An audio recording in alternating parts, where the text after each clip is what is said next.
कई बार इतिहास ना बिल्कुल कहानियों जैसा लगता है। ऐसी कहानियां जहां सच क्या है और कल्पना क्या पता ही नहीं चलता। चीन के पहले महान राजवंश शांग की कहानी भी सदियों तक बस ऐसी ही एक कहानी थी, जब तक कि सच खुद जमीन से बाहर नहीं आ गया। तो सोचिए जरा, क्या हो अगर एक पूरी की पूरी सभ्यता, जिसे सब लोग बस एक कहानी समझते थे, अचानक से सच साबित हो जाए। मतलब रातों रात इतिहास की किताबें बदलनी पड़ जाएं। 20वीं सदी की शुरुआत में कुछ ऐसा ही हुआ था, जिसने दुनिया भर के हिस्टोरियंस को सच में हिला कर रख दिया था। कहानी शुरू होती है एक बहुत ही अजीब जगह से। चीन की दवा की दुकानों में इलाज के लिए ड्रैगन की हड्डियां बिक रही थीं। बिल्कुल सही सुना, ड्रैगन की हड्डियां। लेकिन जब कुछ स्कॉलर्स की नज़र इन पर पड़े निशानों पर गई, तो उनके होश उड़ गए। ये कोई मामूली हड्डियां नहीं थीं, ये एक खोई हुई दुनिया का सुराग थीं। तो चलिए अब इस कहानी में और गहराई से उतरते हैं। देखिए, शांग राजवंश को समझने के लिए ना हमें पहले उनके जमाने को समझना पड़ेगा, यानी कांस्य युग को। और हाँ, ये सिर्फ एक मेटल के बारे में नहीं है। ये तो इंसानी समाज के लिए एक बहुत बड़ा, एक क्रांतिकारी बदलाव था। देखिए, कांसा यानी ब्रॉन्ज, ये सिर्फ एक धातु नहीं था, ये उस जमाने की सुपर टेक्नोलॉजी थी, एक असली गेम चेंजर। सोचिए, तांबे और टिन को मिलाकर बनाई गई ये चीज पत्थर से कई ज्यादा मजबूत, कई ज्यादा खतरनाक थी। और इसे बनाने के लिए सिर्फ खदानें काफी नहीं थी, इसके लिए चाहिए थे ट्रेड रूट्स, स्किल्ड कारीगर और सबसे जरूरी एक पूरा ऑर्गेनाइज्ड समाज। इसी टेक्नोलॉजी ने दुनिया की पहली महान सभ्यताओं की नींव रखी। इस पूरे बदलाव को एक आर्कियोलॉजिस्ट वी गॉर्डन चाइल्ड ने एक नाम दिया, अर्बन रेवोल्यूशन, यानी शहरी क्रांति। और ये सिर्फ बड़े बड़े गांव नहीं बन रहे थे, नहीं, ये बिल्कुल नए तरह के समाज थे, जहां लोग सिर्फ खेती नहीं कर रहे थे, बल्कि अलग अलग कामों में माहिर हो रहे थे। और मजे की बात यह है कि चाइल्ड ने यह समझने के लिए एक तरह की चेकलिस्ट ही बना दी। मतलब, क्या वहां बड़े शहर थे? टिक। क्या लोग अलग अलग काम करते थे? टिक। क्या उनके पास लिखने का कोई तरीका था? टिक। आज भी आर्कियोलॉजिस्ट्स इसी चेकलिस्ट को यूज करते हैं शैंग जैसी पुरानी सभ्यताओं के राज खोलने के लिए। तो सवाल ये है कि शैंग ने इस चेकलिस्ट के सारे बॉक्स कैसे टिक किए। खैर, उनकी कहानी जुड़ी है एक नदी से, एक ऐसी नदी जो जिंदगी देती भी थी और सब कुछ तबाह भी कर देती थी। ये नदी थी येलो रिवर या हुआंगहे। ये नदी अपने साथ बहुत उपजाऊ मिट्टी लाती थी, खेती के लिए एकदम परफेक्ट। लेकिन ये एक भयंकर विनाशक भी थी। इसकी बाढ़ कब आ जाए कोई नहीं जानता था, और वो इतनी खतरनाक होती थी कि इसका नाम ही पड़ गया चीन का दुख। और इसी दोहरी ताकत ने, जो बनाती भी थी और बिगाड़ती भी थी, शांग समाज को वो रूप दिया जो हम जानते हैं। अब सोचिए, इतनी खतरनाक नदी को काबू में करने के लिए क्या चाहिए? हजारों लोगों की मेहनत और उन्हें एक साथ काम करवाने वाली कोई ताकत।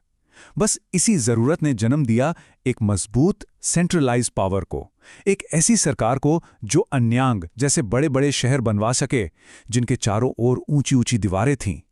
और ये शहर ऐसे ही नहीं बस गए थे, सब कुछ प्लान किया हुआ था। राजाओं के महल एक तरफ, कारीगरों की वर्कशॉप्स दूसरी तरफ, और आम लोगों के लिए अलग इलाके। लेकिन शांग के जो अमीर और ताकतवर लोग थे, उन्होंने अपनी सबसे एडवांस टेक्नोलॉजी यानी कांस्य का इस्तेमाल सिर्फ शहर बनाने में नहीं किया। नहीं, उन्होंने इसका इस्तेमाल अपनी पावर को बनाने और दिखाने के लिए किया, और वो भी एक बहुत ही खास तरीके से। और पता है, यही वो बात है जो शांग को बाकी सभ्यताओं से एकदम अलग करती है।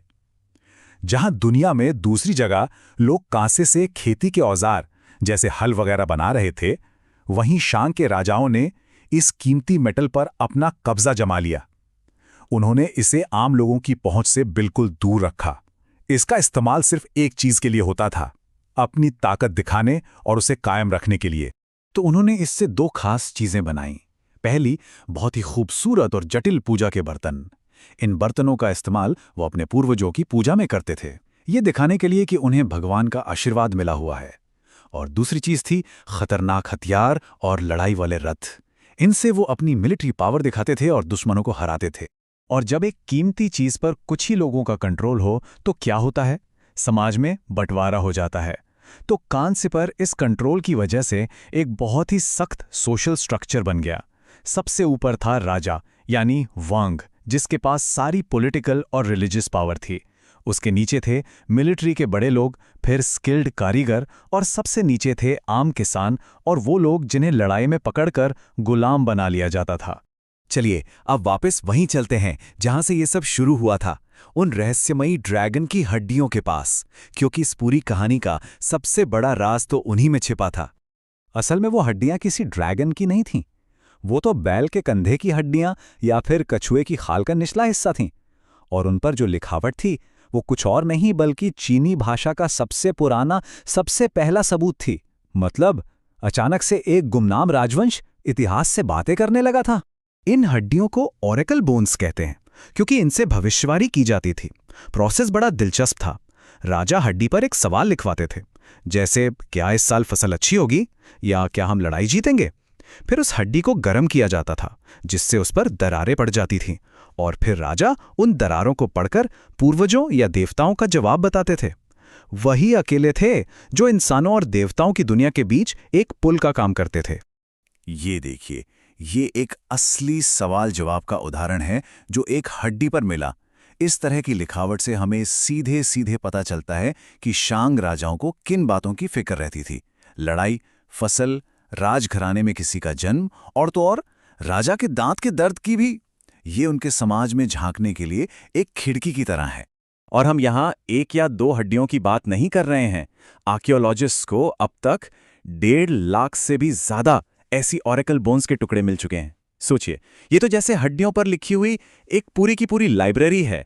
एक ऐसा खजाना जिसने शांग राजवंश को कहानियों से निकालकर सचमुच के इतिहास का हिस्सा बना दिया।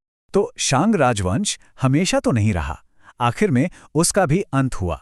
लेकिन उनकी जो विरासत है, जो लेगेसी है, वो आज भी चीन की संस्कृति की जड़ों में जिंदा है। देखिए, हर साम्राज्य का एक अंत होता है। लगभग 1046 ईसा पूर्व में ज़ोहू नाम के एक और कबीले ने शांग को हरा दिया। लेकिन अपनी जीत को सही ठहराने के लिए उन्होंने कमाल का आइडिया पेश किया, स्वर्ग का आदेश या मैंडेट ऑफ हेवन। इसका मतलब ये था कि कोई राजा इसलिए राजा नहीं है क्योंकि वो राजा के घर पैदा हुआ है, बल्कि इसलिए है क्योंकि स्वर्ग यानी ऊपर वाला उसे चाहता है। और अगर राजा जालिम बन जाए तो स्वर्ग अपना सपोर्ट वापस ले सकता है। इस एक आइडिया ने अगले 3000 साल तक चीन की पॉलिटिक्स को कंट्रोल किया। तो आखिर में शांग ने ही उस महान चीनी सभ्यता की नींव रखी थी जो आज तक चली आ रही है। उनकी लिखने की कला, अपने पूर्वजों का सम्मान करने की परंपरा, एक मजबूत सेंट्रल सरकार का कॉन्सेप्ट, ये सारी चीजें आज भी चीनी कल्चर का हिस्सा हैं। और यहीं से मिडिल किंगडम यानी मध्य साम्राज्य का आइडिया भी आया। ये सोच कि चीन ही दुनिया में सभ्यता का केंद्र है। शांग की ये कहानी एक बात तो साफ करती है कि इतिहास हमेशा किताबों में नहीं लिखा होता। कभी कभी वो जमीन के नीचे दबा होता है और बस किसी के ढूंढ निकालने का इंतजार करता है। ठीक उन ड्रैगन की हड्डियों की तरह जो सदियों बाद फुसफुसाईं और एक पूरी सभ्यता को जिंदा कर गईं।